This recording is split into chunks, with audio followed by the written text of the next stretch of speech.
it's yes. Don't you think that is? I want that. So that's like something. I was like, I'm for a month now, but.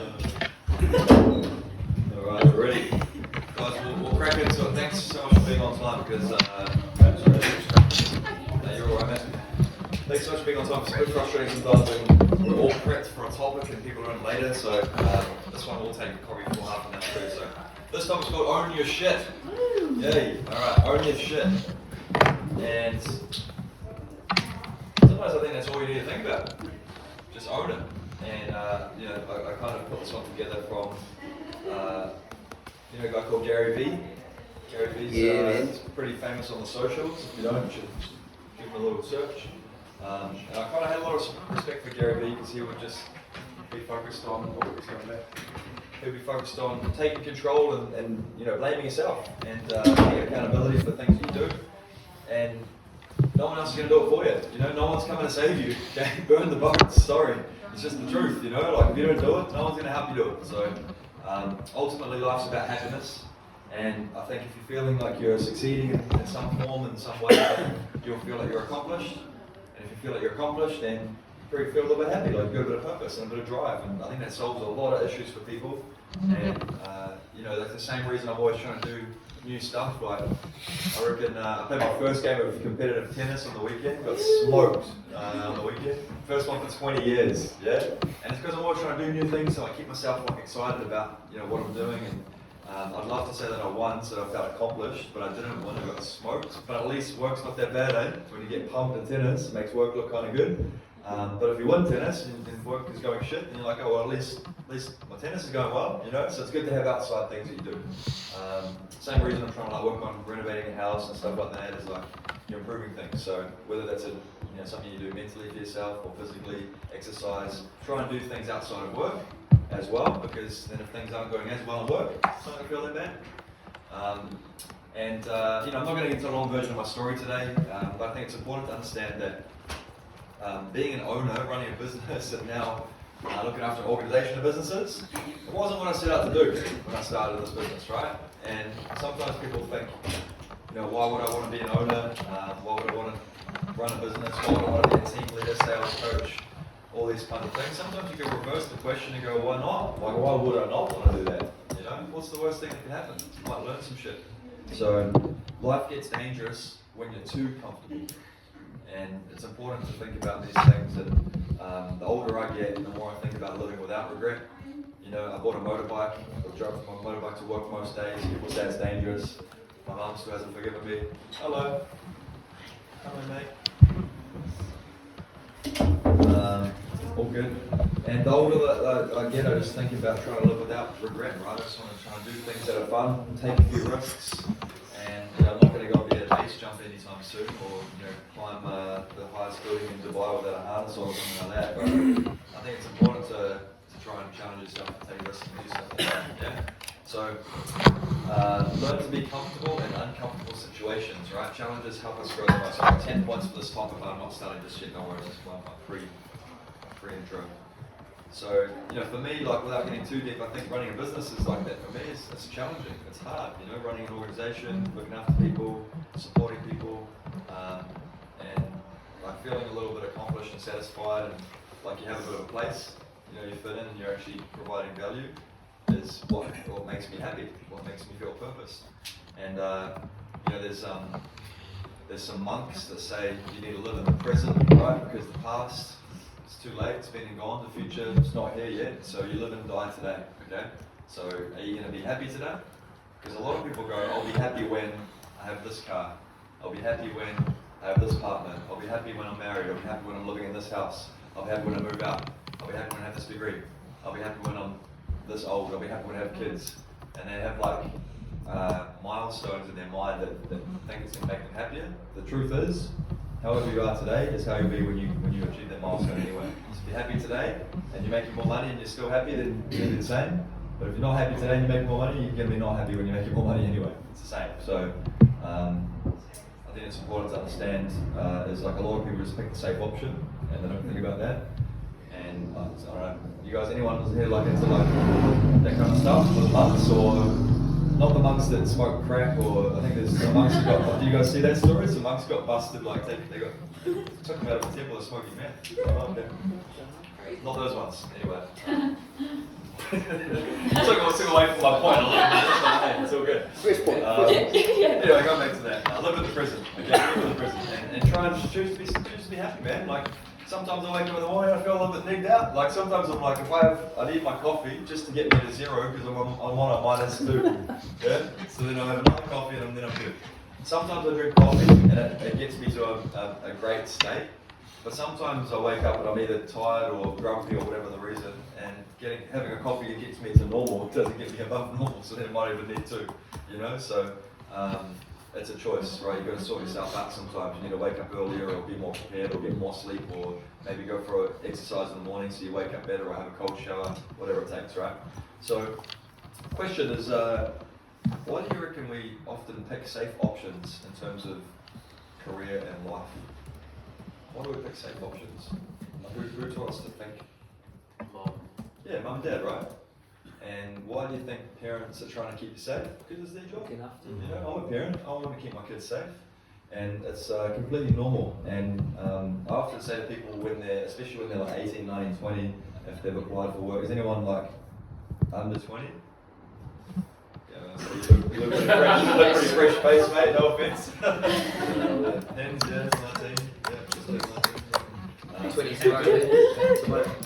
So, you know, when you're that young, you're still quite influenced heavily by your parents usually, right? And, you know, I'll say to people when they're in the recruitment process, I'm like, hey, look, you probably need to go speak to your parents before starting working in sales and doing commissions, because it's no joke, man, it's hard work. And a lot of the time they'll ask, you know, what if it doesn't work out? What if you don't make money? And sometimes the opposite question is more important. Like, what if it does work out though, mum? You know, what if I smash it and make way more money here as a 19, 20-year-old than I could anywhere else, right? And it all comes down to your mindset and how you think about it. And what's the worst case that can happen? You probably work for 3 or 4 months, learn some awesome skills, and move on and do something else. It's not that big a deal. You're still 18 or 19. Yeah? It's not like your whole life's gone. I've ruled my life, I didn't make money for a couple months. But you learn a lot of skills, and you probably have to make more money now because of those skills somewhere else. Cool? So you got to think of it like this business is a bit of an investment, but all it takes is your time as the investment. You just got to put in a bit of time, and your return on investment is learning and potentially a lot of income. Okay? So that's why people play it safe a lot of times. What do you guys reckon is the ultimate happiness? Stability. Because we all have different definitions. Stability, yeah? Okay. I used to think sales and commissions as a business was unstable until we went through COVID, the recession we're in now, and we're still growing. And even big companies that have been around forever, like in New Zealand, are laying off staff in the thousands. I used to think that we were the unstable ones, but it turns out, you know, maybe we're not. So stability, yeah. What else? What else would you guys say is like your ultimate happiness? Because your definition might be different to stability. Just helping others. Yeah, being able to give back, helping others. Family, Like- loved ones. Would you say like in terms of a volunteering sense, or supporting in a family sense, or even in the business, helping people come through? Even from business, yeah, like building a team and being able to coach and train them so they become successful. Awesome, like passing the torch a little bit. I'd say financial provision to your parents. Nice. So Matthew gives his Prezi card every month to his mum. Oh, Bit cute. thank Yeah. you. This one's gonna be $900, I think, yeah? That's so cute. Oh, it's gonna be 1,000 rand. Yeah, nice. Nice. Yeah, there you go. So it's pretty cool. So, you know, like these kinds of things, when I first was, you know, coming through the path of like what I'm going to do and got to team leader and eventually run a business, probably the biggest motivator for me was being able to have some cash in the bank so that if anyone got sick in the family, then I could take care of them, you know, or, you know, pay for a wedding, or it doesn't always have to be a negative, but have that money available. So the goal was just to have 50k in the bank. It was like, if I just have 50k in the bank, I'll be able to take care of some people, right? Turns out that 50k is not a huge amount of money, but you know, it's good to have some goals. So for you guys, I want to try and think about like, for you, you're going to write down this isn't one of my topic points, but try and think about, like, write down, what do I want? Like, what's going to make me happy, you know? Because a lot of people, I'll tell you this for free, is people will work for someone else their whole lives, and they'll make someone else's dreams come true. Does So if you go and get a job, it's all well and good. You know, get a salary and hourly rate. There's nothing wrong with that. I'm not shitting on other industries, okay? But if you do that, the chances are you might end up working for someone else your whole career, and you'll definitely make their dreams come true. Yeah, there's that story of you know, guy shows up in his Ferrari, okay? Abe goes, oh my God, that's a nice Ferrari. I can't believe you can afford that. He's like, yeah, man, I do pretty well in this industry. And then he goes, Abe, I'll tell you what, mate. It's 2025, coming the end of the year. If you work your butt off for the next 3 months and all of next year, at the end of the year next year, since you like this car so much, I'll buy myself another one. You work your butt off for me for another whole year, I'll buy myself another Ferrari. You thought it was going to be him buying him one, eh? It's not how it works, man. If you work your butt off for someone else your whole career, you'll make their dreams come true. But you might not make your own come true. So that's the choice you're going to make. And that was why I wanted to run a business. Okay, and I didn't know it was going to be this business, but it kind of ended up that way with the systems. And I'm not a smart, well, I'm reasonably smart, but I'm not the smartest person. Okay, and I think if you follow the system and you're disciplined, the system already works. I just started in sales and decided if I follow the system, if I do what's required and disciplined every day, and I'm a good student, you know, I'm humble and I learn, I'm probably not as humble as I used to be, then I could probably follow the system and start a business. So you guys can do it too. You don't have to be the smartest person. Put your hands up in the room if you think you're reasonably smart. Yeah? Put your hands up if you think you're not that smart. It's okay. Yeah? You can do it too. Sorry, bro. Hey, he's the most honest person in the room. There you go. But you've got to weigh up your options, guys. Like, this is a bit of a thinking topic, okay? Like, what am I going to do? What am I going to do? I don't know. What could I have done? My choices were, I was lucky, I had lots of choices. I studied uni, I could have followed the uni path, I've got a marketing degree, I could have worked in a marketing firm, okay? My dad succeeded in business, I could have followed my dad's career path, which was mapped out for me. My whole life was lined up. Could have gone and done that. But ultimately, that's not what I wanted to be fulfilled. I just didn't like what he did. And not that I don't respect what he does, but for me personally, it wasn't fun. It wasn't something I wanted to do. So I like people and I like teaching. Cool. I didn't have the capital to invest in my own business, but one day I knew I wanted to run a business. And so this just made sense. I was like, well, if I work hard and get to a certain level and build a team and learn how to profit and learn all about business, I can start my own business without having like a loan from the bank or all that kind of stuff. And I get support to run a business. It's a no-brainer for me.